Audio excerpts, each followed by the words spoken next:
everyone, and welcome to this week's edition of Women's World. Since we are in the beginning of the new academic year and many families are still struggling with the issue of e-learning and whether how to deal with the issue, we are going to talk today about a very important issue, which is technology and education. Not only did the pandemic taught us how to adapt and how to use technology, but also we learned skills in ourselves that we didn't know about. So the importance of technology in education is our topic for today. First, we're going to watch a special report and we'll be right back.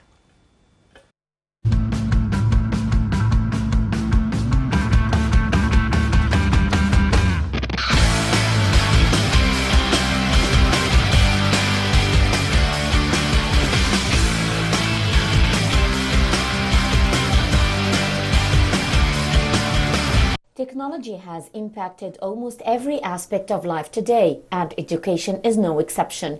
Technology has profoundly changed education. It has greatly expanded access to education. Today, massive amounts of information, books, audio, images, videos are available at one's fingertips through the internet, and opportunities and formal learning are available online worldwide. Access to learning opportunities today is unprecedented in scope thanks to technology. Opportunities for communication and collaboration have also been expanded by technology. Traditionally, classrooms have been relatively isolated and collaboration has been limited to other students in the same classroom or building. Today, technology enables forms of communication and collaboration undreamt of in the past. Students can share what they are learning with students in other classrooms, in other countries even, who are tracking the same expedition. Students can collaborate on group projects using technology-based tools. The walls of the classrooms are no longer a barrier, as technology enables new ways of learning, communicating, and working collaboratively. Technology has also begun to change the roles of teachers and learners. Because of the access to information and educational opportunity that technology has enabled, in many classrooms today, we see the teacher's role shifting to the guide on the side as students take more responsibility for their own learning using technology to gather relevant information. Schools and universities across the country are beginning to redesign learning spaces to enable this new model of education, foster more interaction and small group work, and use technology as an enabler. Technology is a powerful tool that can support and transform education in many ways, from making it easier for teachers to create instructional materials to enabling new ways for people to learn and work together. With the worldwide reach of the internet and the availability of smart devices that can connect to it, a new age of anytime, anywhere education is dawning. It will be up to instructional designers and educational technologies to make the most of the opportunities provided by technology to change education so that effective and efficient education is available to everyone everywhere. Universities and educational institutions reach students of all ages, academic or social backgrounds around the world by using the latest technology.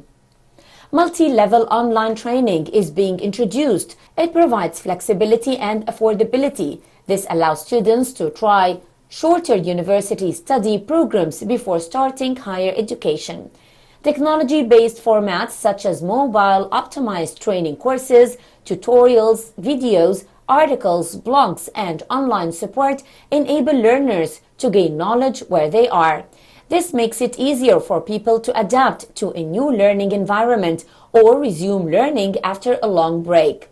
At a more advanced level, universities are using adaptive, AI-powered learning to personalize education for millions of people and improve its quality. These short online courses enable learners to bridge specific competency gaps or add specific skills that are useful in their careers. Modern technologies contribute to the possibility of obtaining knowledge and education around the world. Moreover, modern technologies directly affect the quality of the educational process.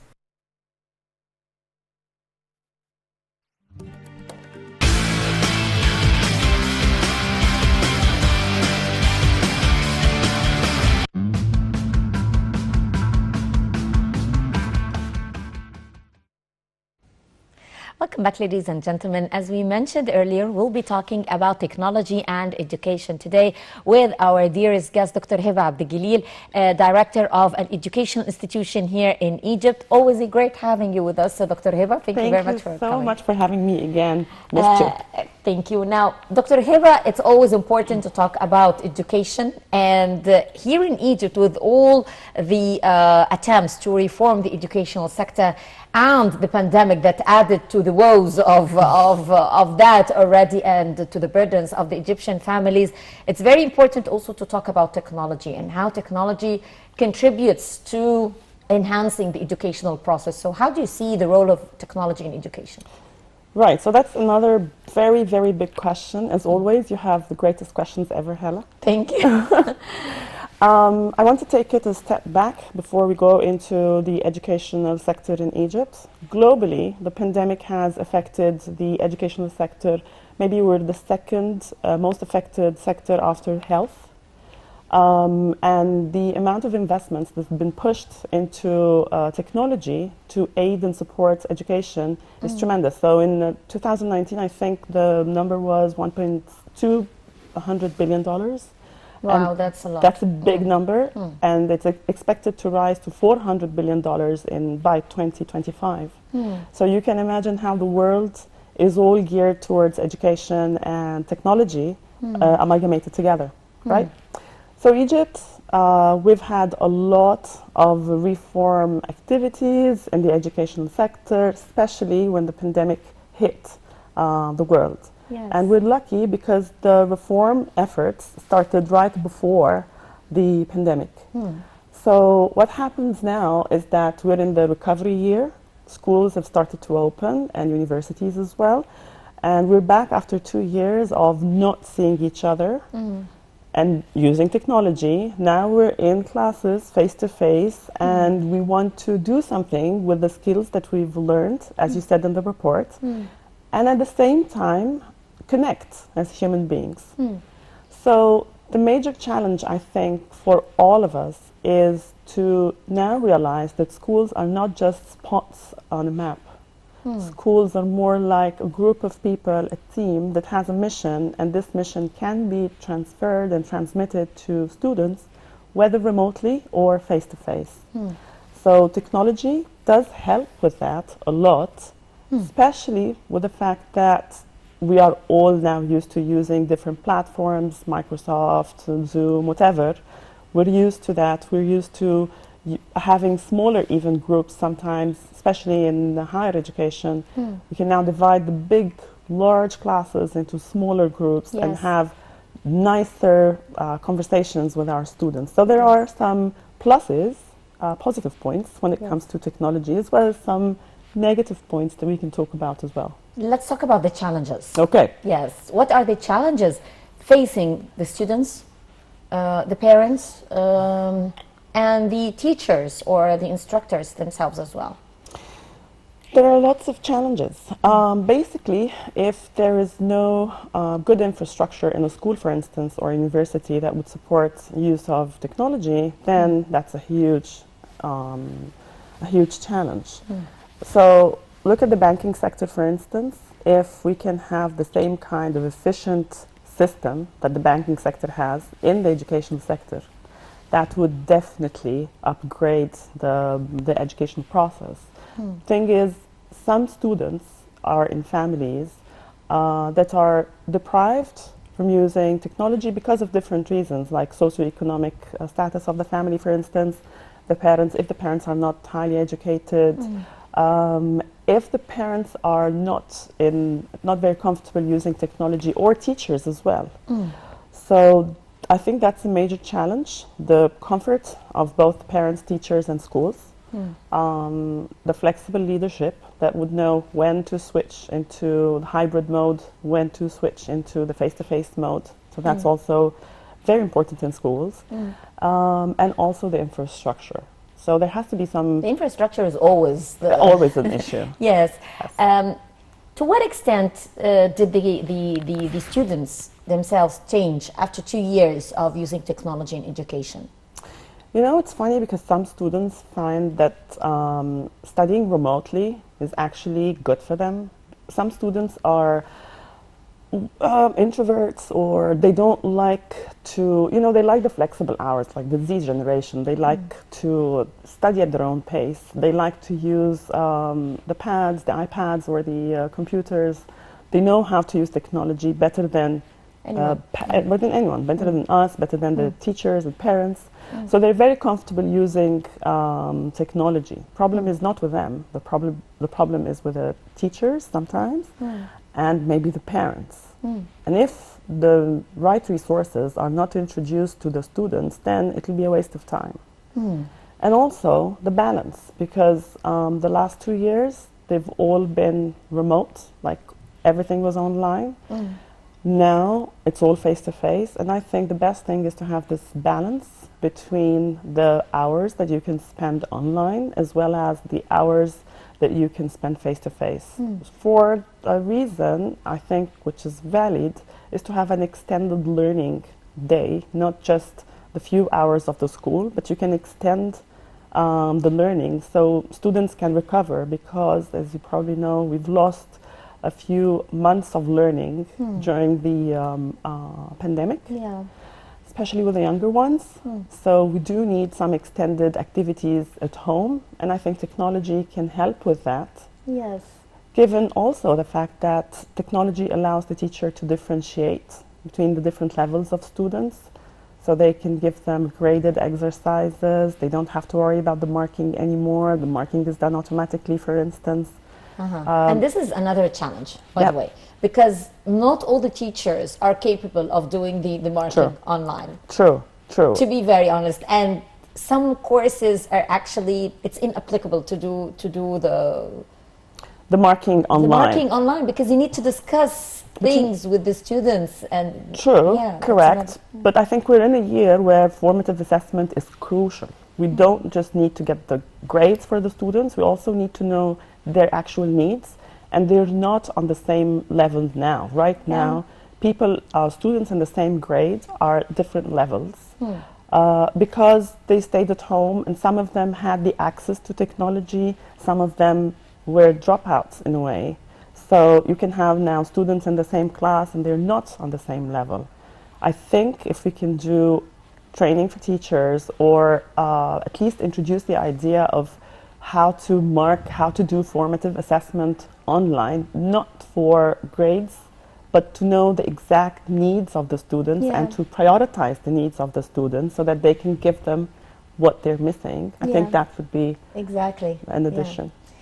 Okay, now since we're talking about the teachers again, learning how to properly use technology now, which teachers have been introduced to somehow in the past 2 years, is it a good chance for them to develop and modernize the curriculum that they are teaching, instead of the old traditional methods, using the books and everything? Because now they can use online material Resources. instead of the books. They can use online libraries instead of the Correct. traditional ones.